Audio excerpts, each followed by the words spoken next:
Um dos pontos mais controvertidos da teologia reformada tem a ver com a extensão da expiação de Cristo. A pergunta é: por quem Cristo morreu?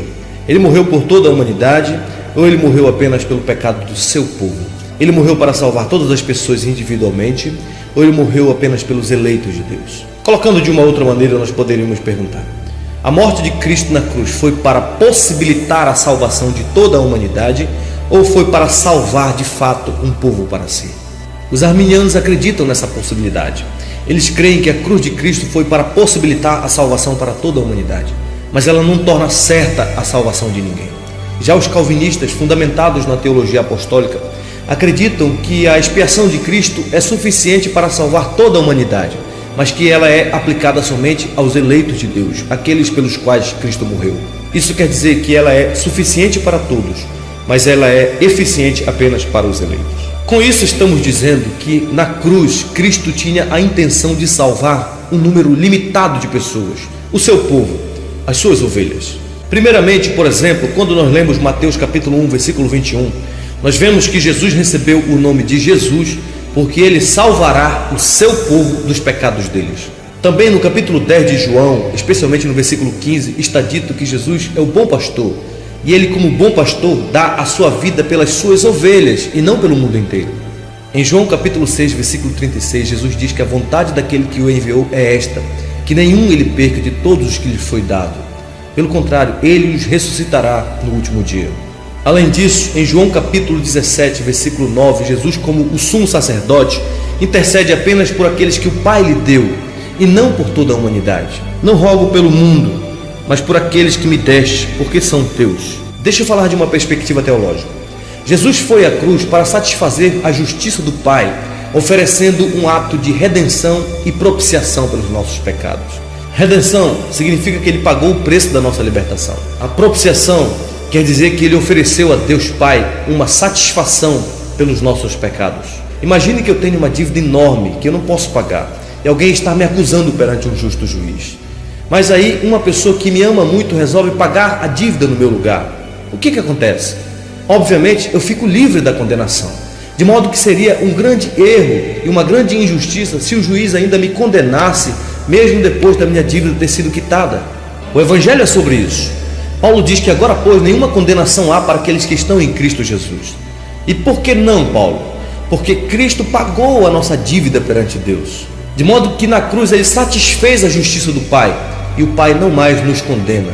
Portanto, quem intentará acusação contra os eleitos de Deus? Quem os condenará? Ninguém poderá fazer isso, porque a dívida já foi quitada. Ora, se Jesus morreu por todos os pecados de todos os homens, e se ele pagou o preço do pecado de toda a humanidade, obviamente todos deveriam ser salvos, porque nenhuma condenação haveria para qualquer pecador, porque em Cristo a dívida havia sido quitada. Mas não é isso que nós vemos nas Escrituras. Pelo contrário, o que nós vemos são pessoas sendo salvas pela graça de Deus e vemos pessoas sendo condenadas por causa das suas dívidas perante Deus. Isso quer dizer que Cristo não pagou a dívida de toda a humanidade, porque se ele tivesse pagado a dívida de toda a humanidade, ninguém seria condenado. Agora temos um problema para os calvinistas.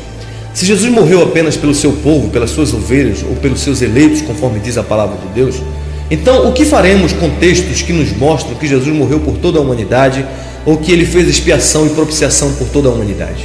Vamos ver alguns exemplos. Tito capítulo 2, versículo 11, Paulo diz: porquanto a graça de Deus se manifestou salvadora a todos os homens. Paulo está dizendo que a graça de Deus se manifestou salvadora a todos os homens. Mas a pergunta é: estaria Paulo se referindo a todas as pessoas individualmente ou ele estaria se referindo às diversas classes de pessoas, conforme ele havia dito nos versículos anteriores? Se você analisar, desde o versículo 1 do capítulo 2, o apóstolo Paulo vem falando de homens e mulheres, jovens e velhos, ricos e pobres, nos mostrando que masculino e femininos, jovens e idosos, senhores e servos, todos são culpados perante Deus. E dentre esses muitos culpados, Deus congregou um povo para si. Sendo assim, essas diversas classes de pessoas que foram congregadas por Deus em um só povo, devem viver vida de santidade. É nesse sentido, então, que a graça passou a ser oferecida publicamente a todos os homens, inclusive a escravos escorraçados pela sociedade da época,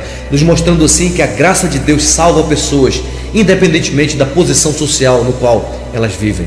Outro texto muito citado é 1 João capítulo 2, versículo 2, onde João diz que Cristo é a propiciação pelos nossos pecados, e não somente pelos nossos próprios, mas ainda pelos do mundo inteiro. Os arminianos, no geral, interpretam a expressão mundo inteiro como que se referindo a todas as pessoas individualmente, nos mostrando que Cristo fez uma propiciação pelo pecado de toda a humanidade. Mas aqui nós temos dois problemas que precisamos tratar. Em primeiro lugar, que embora o texto pareça argumentar que Cristo fez propiciação por toda a humanidade, entretanto, não é assim que devemos interpretar.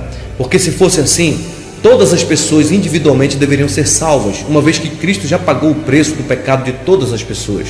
Portanto, nenhuma condenação há para qualquer pecador neste mundo. Deus jamais punirá pecados que já foram propiciados, porque se Ele fizer isso, Ele não está sendo justo. Em segundo lugar, devemos lembrar também que a expressão mundo inteiro na Bíblia nem sempre quer dizer todas as pessoas individualmente. Por exemplo, em Romanos capítulo 1, versículo 8, Paulo diz que a fé dos romanos era proclamada pelo mundo inteiro. Mas é óbvio que muitas partes do mundo naqueles dias não tinham ouvido ainda da fé dos romanos. Portanto, Paulo não pode estar se referindo a todas as pessoas individualmente. Em Colossenses capítulo 1, versículo 6, Paulo diz que o evangelho em todo o mundo estava produzindo frutos. Mas nós sabemos que naqueles dias muitas partes do mundo ainda não haviam recebido o evangelho de Cristo Jesus. Portanto, ele não estava se referindo a todas as pessoas individualmente do mundo. Em Apocalipse capítulo 3, versículo 10, Jesus diz que guardaria a sua igreja da provação que haveria de vir sobre o mundo inteiro. Ora, se mundo inteiro quer dizer todas as pessoas individualmente,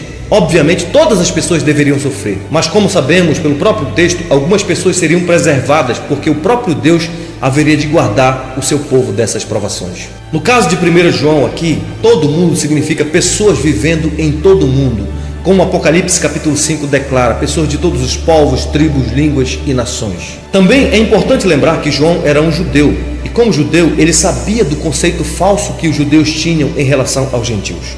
Os judeus achavam que somente eles eram o povo de Deus, o povo da aliança do Senhor.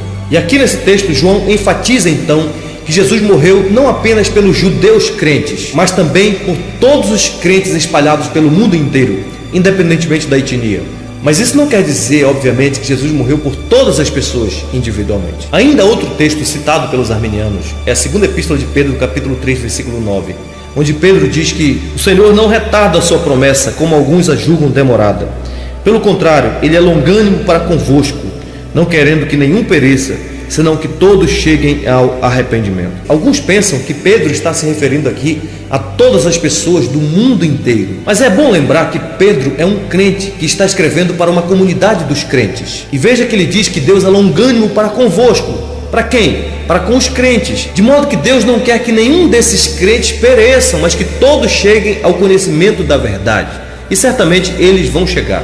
Por fim, devo dizer que os planos de Deus não podem ser frustrados pela incredulidade humana. O homem sem Deus está verdadeiramente morto em delitos e pecados. De modo que se Cristo tivesse vindo apenas possibilitar a salvação da humanidade, sem dúvida nenhuma, a sua obra teria terminado em um retumbante fracasso. O Deus soberano enviou seu Filho para resgatar o seu povo, e Ele certamente fará isto. Paulo diz que nós fomos escolhidos em Cristo antes da fundação do mundo. O motivo para a nossa salvação não é meramente o amor que Deus tem por nós, mas sim o amor que Ele tem pelo seu amado Filho Jesus Cristo. Que Jesus verá o fruto do penoso trabalho de sua alma e ficará satisfeito.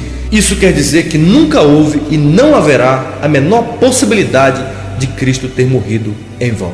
De modo que todos aqueles pelos quais Cristo morreu certamente virão à fé. Porque as minhas ovelhas ouvem a minha voz, eu as conheço e elas me seguem. Eu lhes dou a vida eterna, jamais perecerão, e ninguém as arrebatará da minha mão. Aquilo que o Pai me deu é maior do que tudo, e das mãos do Pai ninguém pode arrebatar.